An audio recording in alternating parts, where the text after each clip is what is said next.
नमस्कार, अमरउजाला.com देख रहे हैं आप। आपके साथ मैं हूं सुमित चौधरी और एक बार फिर से लेकर हाजिर है हम आपका फेवरेट शो कुछ किस्से कुछ बातें। कुछ किस्से होंगे, कुछ बातें होंगी और किस्से और इन बातों को हर बार की तरह हमारे साथ साझा करते हैं, हमारे तमाम दर्शकों को हमें सुनाते हैं अमर उजाला के सलाहकार संपादक वरिष्ठ पत्रकार विनोद अग्निहोत्री सर बहुत बहुत स्वागत आपका एक बार फिर से। बहुत धन्यवाद हमारे साथ जुड़ने के लिए। और आज हम बात करने वाले हैं क्योंकि हाल ही में एक बड़ा घटनाक्रम जो है वो देश ने जंतर मंतर पर देखा, किस तरीके से विरोध प्रदर्शन, आंदोलन सीजेपी यानी कॉकरोच जनता पार्टी और उनके समर्थकों की तरफ से किया गया। ये भी कहा गया कि इसमें बड़ी संख्या में जो छात्र हैं वो इसके साथ जुड़े और जो मांग थी शिक्षा मंत्री के इस्तीफे की वो आखिरकार सरकार को स्वीकार करनी पड़ी। और बड़ी बात यह है कि अभी तक वर्तमान सरकार की, अगर 2014 के बाद के कार्यकाल की अगर हम बात करें, ये पहली बार हुआ कि सरकार को किसी आंदोलन के आगे झुकना पड़ा है।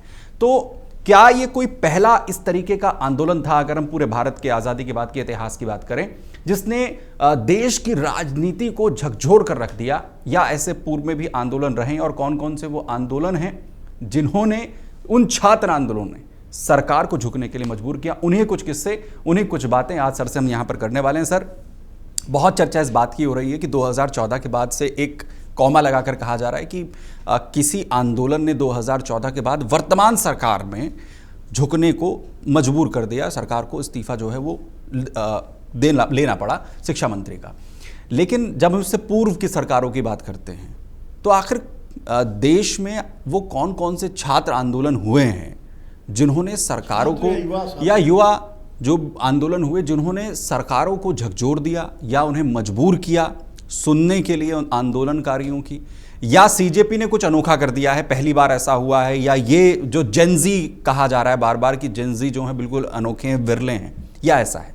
दुनिया में, भारत में और दुनिया में जब जब कोई बड़ा परिवर्तन हुआ है, उसकी भले उसका नेतृत्व किसी बुजुर्ग के हाथ में रहा हो, लेकिन उसकी जो ताकत है वो नौजवान ही बने हैं, वो युवा ही बने हैं।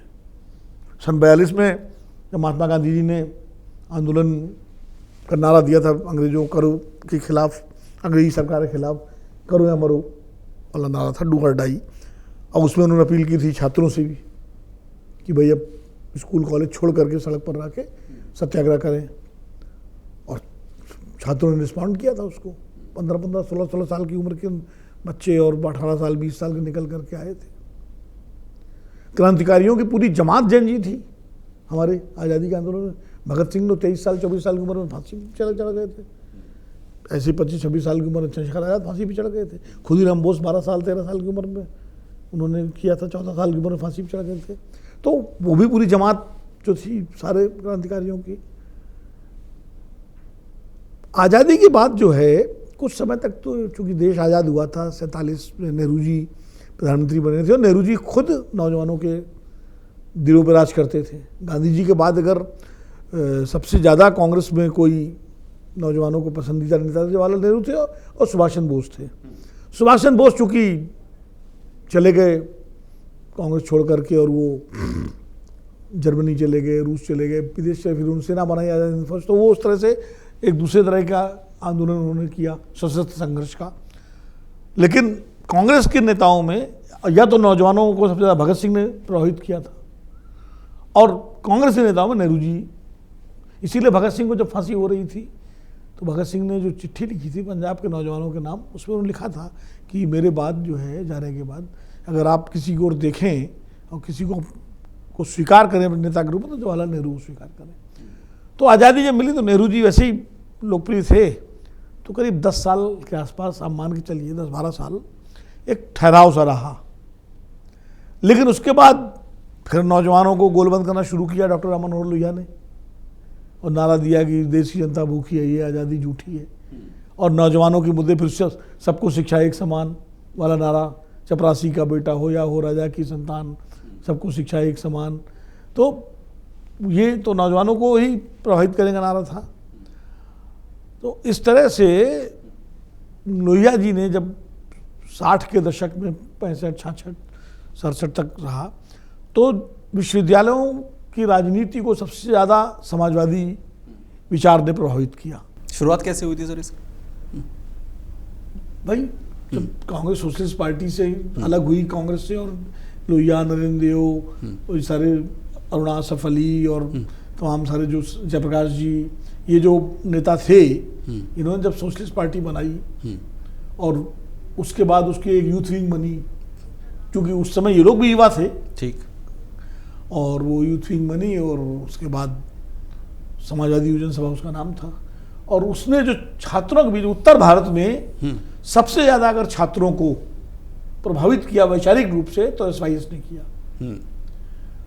एक दौर था जब पूरे उत्तर भारत में जो विश्वविद्यालयों के छात्र संघ थे, उनके चुनाव होते थे, तो उसमें मुख्य लड़ाई समाजवादी युवजन सभा की होती थी। वो चाहे विद्यार्थी परिषद से हो, चाहे एनएसयूआई से हो, चाहे एसएफआई से हो, जो वामपंथी संगठन है, लेकिन समाजवादी युवजन सभा उसमें हर जगह रहती थी। और ज़्यादातर चुनाव जो है वो समाजवादी युवजन सभा के नेता जीतते थे, क्योंकि वो लोहिया जी ने बहुत प्रभावित किया था नेहरू के बाद नौजवानों को। जनेश्वर मिश्रा जी थे जो समाजवादी आंदोलन के, जिनको छोटे लोहिया कहा जाता था, वो तो डार्लिंग ऑफ द स्टूडेंट्स थे। उत्तर प्रदेश में, बिहार में, सब मध्य प्रदेश वगैरह में छात्र संघों में सबसे वही बुलाए जाते थे। अंग्रेजी हटाओ आंदोलन एक ऐसा मुद्दा था जो उत्तर प्रदेश के विश्वविद्यालयों में सबसे पहले छात्र राजनीति का एक बड़ा मुद्दा बना, और ये समाजवादियों का मुद्दा था। तो उसमें तहत छात्र सड़कों पर आए, और वो भाषा नीति को लेकर के था। जो सरकार की भाषा नीति थी जिसमें अंग्रेजी पर बड़ा जोर था, उसके विरोध में ये हुआ था तो वो भारतीय भाषाओं के पक्ष में आंदोलन, लेकिन उसका नारा अंग्रेजी हटाओ हो गया, तो उससे क्या हुआ कि वो एक तरह से हिंदी लाओ का आंदोलन बन गया। और जिसकी वजह से जो दक्षिण भारत के राज्य थे या गैर हिंदी भाषी राज्य थे, चाहे पूर्व के हों, उन राज्यों में उसका प्रभाव नहीं पड़ पाया, क्योंकि वो उसकी ध्वनि ये गई कि जैसे अंग्रेजी हटाओ हिंदी लाओ। ये उस आंदोलन की एक कमजोरी रही। लेकिन उस आंदोलन में बहुत जुलूस निकले, बड़े अंग्रेजी के साइन बोर्ड पोते गए सड़कों पर, और काफ़ी उसका जो है वो हुआ। और उसकी प्रतिक्रिया में दक्षिण भारत में हिंदी के साइन बोर्ड ही पोते गए। वो भी सब नौजवान ही कर रहे थे काम वहाँ, वो जो द्रविड़ राजनीति से निकले हुए नौजवान थे, छात्र थे। तो छात्र यहाँ भी थे, छात्र वहाँ भी थे, और छात्र ही आगे थे। फिर 74 में जब गुजरात में एक हॉस्टल में अहमदाबाद में मेस का बिल खर्चा बढ़ा, उसकी फीस बढ़ाई गई, उसके विरोध में नवनिर्माण आंदोलन शुरू हुआ छात्रों का, विशुद्ध रूप से। और छात्रों के उस आंदोलन के कारण उस समय चिमन भाई पटेल की सरकार थी, कांग्रेस की सरकार थी, चिमन भाई पटेल मुख्यमंत्री थे, उनके खिलाफ वो आंदोलन पूरे राज्य में फैल गया। और नतीजा ये हुआ कि आखिरकार चिमन भाई पटेल को इस्तीफा देना पड़ा। जैसे आज धर्मेंद्र प्रधान का इस्तीफा हुआ है ना, तो लोग कहते हैं पहला इस्तीफा हुआ नौजवान, ऐसा नहीं है। चिमन भाई पटेल को इस्तीफा देना पड़ा मुख्यमंत्री पद से। और वो आंदोलन फिर फैल के पहुंचा पटना। जब जयप्रकाश नारायण गए गुजरात और वहाँ से पटना आए, तो जेपी और वहाँ अब्दुल गफूर थे मुख्यमंत्री कांग्रेस के। भ्रष्टाचार का सवाल और तमाम सवालों को उठा के वहाँ फिर नौजवान सड़कों पर निकले, छात्र सड़कों पर निकले, और बाद में राजनीतिक दल जुड़े, जयप्रकाश जी को लेके आए। जयप्रकाश जी ने उसको अपना आशीर्वाद दिया और अगुवाई की। नानाजी देशमुख थे उस वक्त, जनसंघ हुआ करता था, उसके नेता थे, और समाजवादी नेता तो सारे उसमें शामिल हो गए। लेकिन मूलतः वो छात्रों का आंदोलन था, जिसको बिहार आंदोलन पहले कहा गया, लेकिन जब जयप्रकाश जी ने उसकी अगुवाई की तो जेपी आंदोलन कहा जाता है। और उस आंदोलन को कौन कौन से छात्र नेता लीड कर रहे थे, आप सोचिए। उस वक्त पटना विश्वविद्यालय छात्र संघ के अध्यक्ष थे लालू प्रसाद यादव, वो लीड कर रहे थे।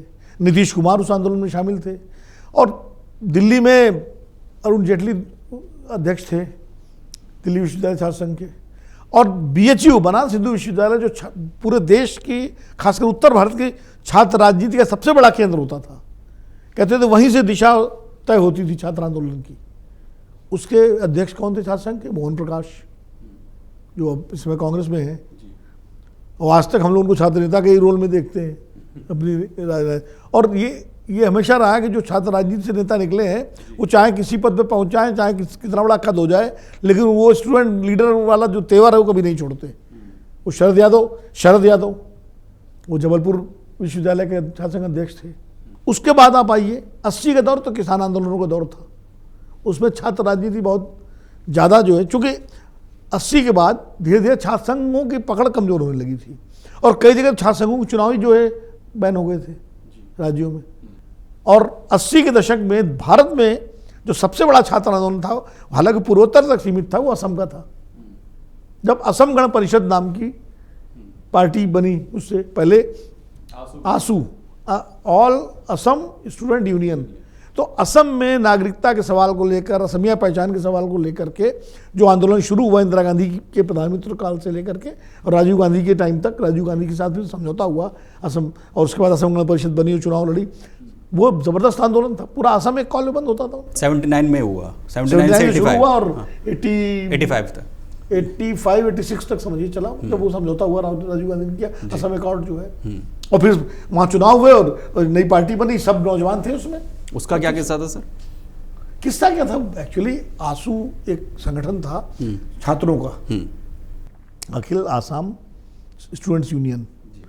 उसने असम में, चूंकि असम में हमेशा एक पहचान का एक संघर्ष रहा, एक तो मूल असमिया, दूसरा बंगाल से बसे हुए तमाम बांग्ला भाषी असमिया, फिर कुछ बांग्लादेश से जो लगातार, चूँकि जब 1971 की लड़ाई में जो बांग्लादेशी शरणार्थी आए थे वो ज़्यादातर असम में ही बस गए थे, क्योंकि बॉर्डरिंग स्टेट था, तो वो गए नहीं वापस। और उनकी और जो समस्या आज तक बांग्लादेश में घुसपैठ की है, पश्चिम बंगाल और असम इन राज्यों में, वो समस्या थी। तो असमिया पहचान खत्म होने का खतरा लग रहा था। उसके खिलाफ ये था कि रोजगार के साधन, राज्य के संसाधनों पर गैर असमिया लोगों का वर्चस्व बढ़ता जा रहा है। उसको लेकर के आसू ने एक आंदोलन शुरू किया था और धीरे धीरे वो इतना प्रभावशाली हुआ कि पूरा असम जो है उसके प्रभाव में आ गया था। और उस आंदोलन की कॉल पर मतलब समझिए कि हालत ये हो जाती थी कि एक साइकिल तक सड़क पे आपको नहीं दिखाई पड़ती थी, इतना ज़बरदस्त बंद होता था उनका। और बाद में इतना आंदोलन कोशिश की गई, पहले उसको बलपूर्वक दबाने की, जैसा कि हर सरकार करती है, लेकिन वो नहीं दबा और फाइनली राजीव गांधी ने फिर समझौता किया, असम अकॉर्ड हुआ और उसमें फिर उसके बाद मांगे मानी गई, गजट जारी हुआ, कानून बना और कानून बनने के बाद फिर असम गण परिषद पार्टी बनी। राजीव गांधी ने की सरकार केंद्र में थी और कांग्रेस की सरकार वहाँ थी। असम में उसने इस्तीफा दिया, नए चुनाव कराए गए और चुनाव में असम गण परिषद सरकार प्रचंड बहुमत से जीती थी, 3/4 बहुमत से। ये जो आंदोलन की बात हो रही है सर, क्योंकि जब हम बात कर रहे हैं, क्या ये सीजेपी वालों ने या इन छात्रों ने क्या इस बार अलग किया है उन तमाम आंदोलनों से? एक बात का जिक्र आप कर रहे हैं कि कोई परिपक्व जो चेहरा है वो नहीं, साथ नहीं था इसमें, क्या ये सिर्फ यही अलग था? ले दे करके इसमें एक जाना पहचाना चेहरा सोनम वांगचुक था। वो भी कोई आंदोलनकारी नहीं थे, वो तो एक तरह से लद्दाख में किया उन्होंने, इससे पहले महात्मा इम्पैक्ट नहीं आया। लद्दाख में भी उन्होंने अनशन वगैरह किए, कोशिश की लद्दाख के सवाल पर, उसको वहाँ पर 6वां शेड्यूल जो संविधान का 6 शेड्यूल में शामिल करने को लेकर के, लागू करने को लेके, और वहाँ हिंसा भी हो गई, उसके बाद उनकी गिरफ्तारी भी हुई इस सीजेपी के आंदोलन में।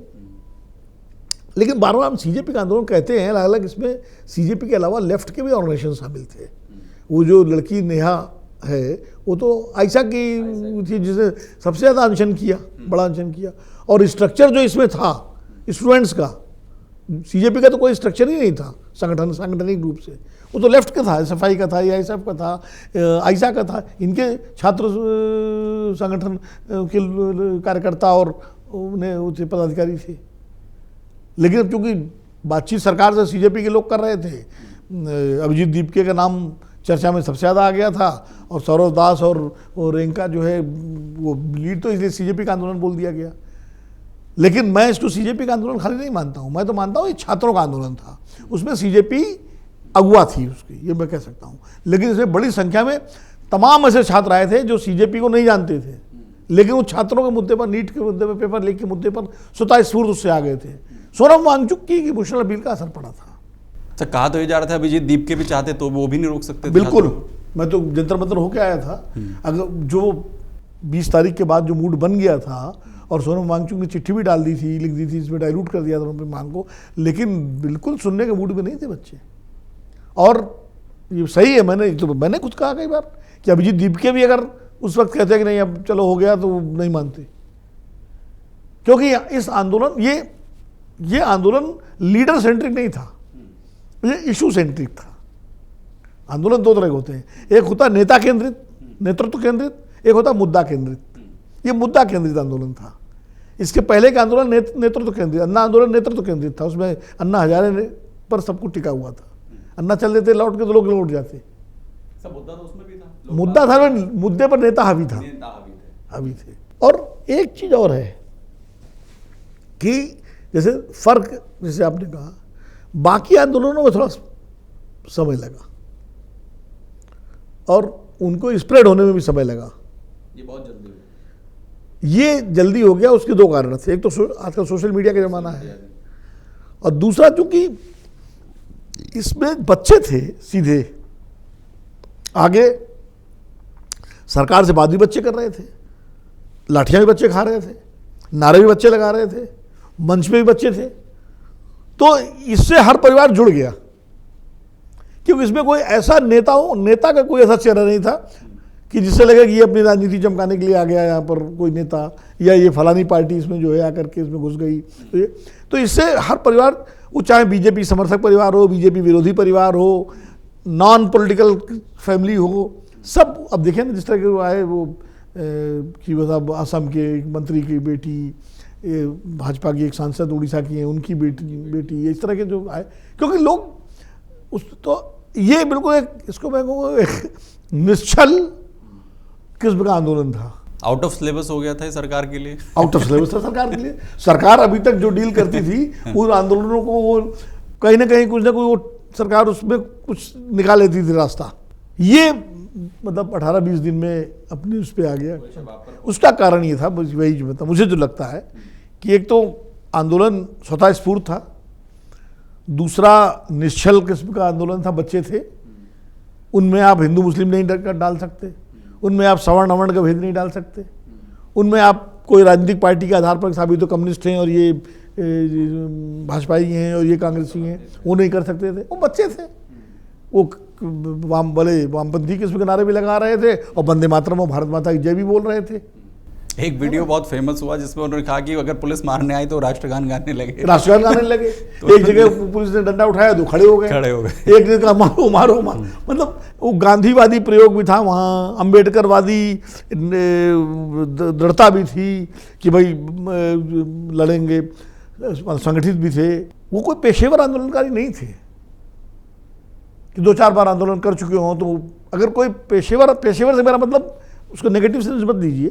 जैसे बहुत सारे राजनीतिक दल के लोग होते हैं, आंदोलन करते हैं, धरना देते हैं। जैसे अन्ना जब दिल्ली आए थे तो 3-4 अनशन कर चुके थे महाराष्ट्र में, तो एक तरह से वो आंदोलन के सिद्धस्त लोग थे। तो सिद्धस्त लोग नहीं थे, बच्चे थे। अब यार तुम सोचो, 18 साल, 20 साल, 21 साल के बच्चे वो भारत सरकार के मंत्रियों से बात कर रहे हैं, उनको इंगेज कर रहे हैं, पूरी भारत सरकार झुकी, मतलब खड़ी है सामने, उनसे बात कर रहे हैं। कितनी बड़ी सफलता थी उनके लिए। तो अब उन बच्चों का उत्साह में आ जाना और जाकर के कहीं थोड़ा बहुत एंजॉय करना, वो भी अपने आंदोलन के बीच में तो नहीं गए, वो भी जब उनको आंदोलन की सफलता मिल गई, मांगे मान ली गई, तो नौजवान है, क्या करें, जेंजी, इसीलिए तो जेंजी है वो है। अब वो ठीक है, हम, मेरे जैसा आदमी ये कहेगा या आप भी कहेंगे कि बहुत अच्छा होता कि आंदोलन के बाद एक बढ़िया शांति मार्च निकालते, राजघाट जाते, बापू की वहाँ बैठते, या अम्बेडकर साहब की उसमें जाते, किसी स्मारक में जाते, बैठते, तो ठीक है, बड़ा अच्छा दृश्य होता। लेकिन उन बच्चों को इसकी समझ नहीं, भाई वो यंगस्टर्स हैं, बच्चे हैं, उनको लगा कि बस हम जीत गए तो सेलिब्रेट कर लो, थकान उतार रहे थे। तो मैं उसको बहुत नकारात्मक रूप से नहीं देखता इस रूप में। बच्चों से तो डील वैसी होनी थी जैसे जंतर मंतर पे होनी थी, इसकी लेकर लगातार वो मांगी यहाँ पर कर रहे थे। इस मायने में ये आंदोलन अलग था, इस मायने में आंदोलन अलग था।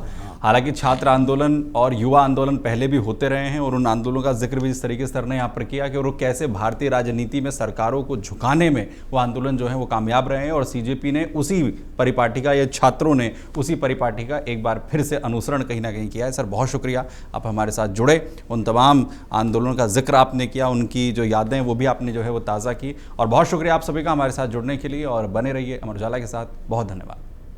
अगर आप ये वीडियो YouTube पर देख रहे हैं तो हमारे चैनल को सब्सक्राइब कर बेल आइकन दबाएं और Facebook पर देख रहे हैं तो हमारे पेज को लाइक करें।